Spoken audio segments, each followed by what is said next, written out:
Asking for help is hard. We are afraid of rejection. We're afraid people will say no. And we're afraid of judgment as to not having it all figured out and not being the perfect people that we pretend to be on Instagram and social media. But asking for help could be the single biggest unlock in your life right now, because you don't have all the answers and because you're struggling to figure out what your next move should be, and other people have figured it out. Other people have the answer that you're struggling with right now. And you either don't know the person to ask, or you do, but you're too afraid. But unlocking that question mark in your head will come by asking for help. I struggle with it. I'm terrified of disappointing people. It's my number one fear. And I think it's partly the ego of like, hey, I don't need help. I'm doing this thing. I'm figuring it out by myself. Let's go. I can solve any problem. And I think that's what we need to train ourselves to do in part as an entrepreneur, to just default to, I will figure this out. I can come up with a solution. But we take that to the extreme of, I need to figure everything out always by myself. And so that's what makes a successful solo entrepreneur, but it doesn't make a successful business builder. You know, that's how you stay stuck as a solo person. It can provide a full-time income, it can get you out of your job, it's great, but it doesn't let you have a giant impact because you're stuck doing everything yourself. Giving up the control, giving up the willingness to be judged. Yeah, it's painful. They may say no, or they may judge you. And that might be devastating. But until you're actually going off and asking people, you're never going to get the answer you need to actually go build a business that you want. I just came back from speaking at an event that was called Transform You. It was in Raleigh, North Carolina. And the host, the entrepreneur who put it on, his name is Steven Scoggins. And I really admire this guy because he, as soon as the event was done, emailed me and he said, Evan, thank you so much for being a part of my event. It was amazing. And he shared some of the stats of lives saved and divorce saved and all that stuff. But then he asked, well, how do I get there faster? You know, how do I become a more well-known speaker, entrepreneur? You know the thought leadership game. How do I get there faster? And looking at Steven, he's built a super successful construction company, and now is transitioning towards thought leadership, and has spent, maybe 6 months, a year, really going hard at it. And he humbled himself to ask for help. And so the past 3 days, we've been going back and forth with different ideas of rebranding, of programs, initiatives, and involving people on my team, his team, just trying to help him figure out what the next 12 months should look like for him. And I'm happy to do it. Yesterday, we did an Instagram Live together. I had something else scheduled, and that person canceled last minute. And so with 30 minutes before showtime, I could have just gone live by myself, which I've done tons of times, but I was thinking about Steven on my mind. So I messaged him and said, hey, Steven, are you free in 30 minutes to go live with me on Instagram to brainstorm in front of all the people who are going to watch to brainstorm your challenge right now?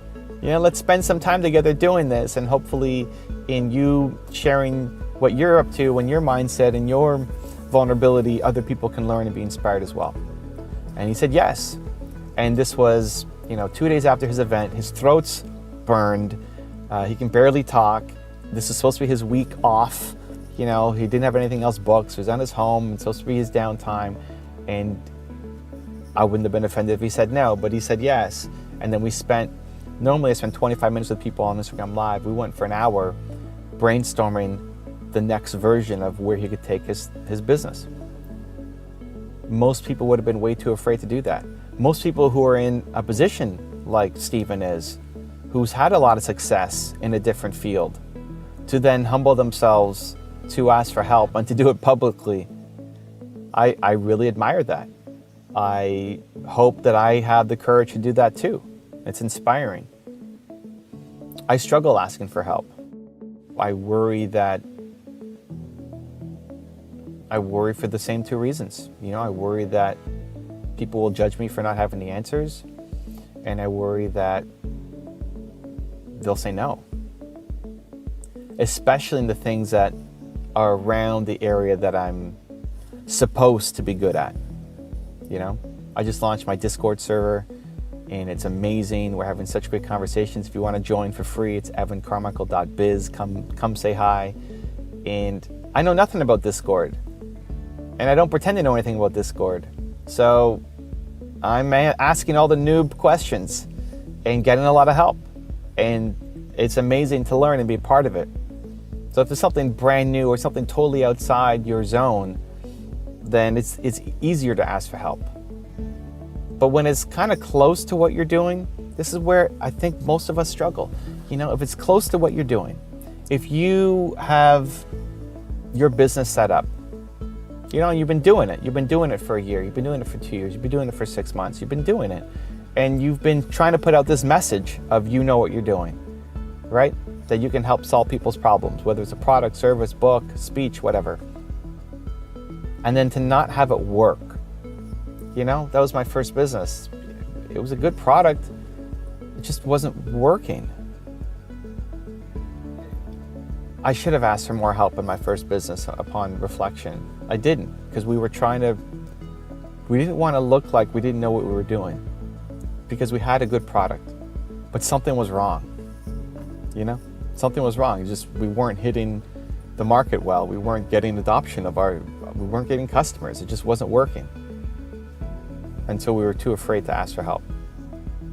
When it's close to you, you're too afraid because you've caught so much rejection in your business, you can't bear more rejection of the idea or the concept.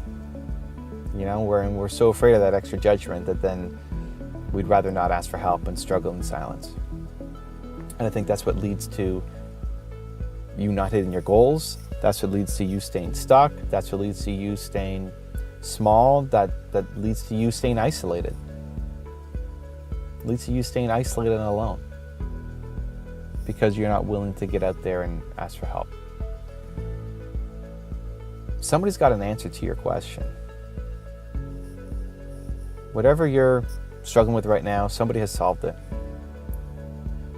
And maybe you know the person and you can ask them for help, or maybe you don't, but you can ask people for the person who might be able to help.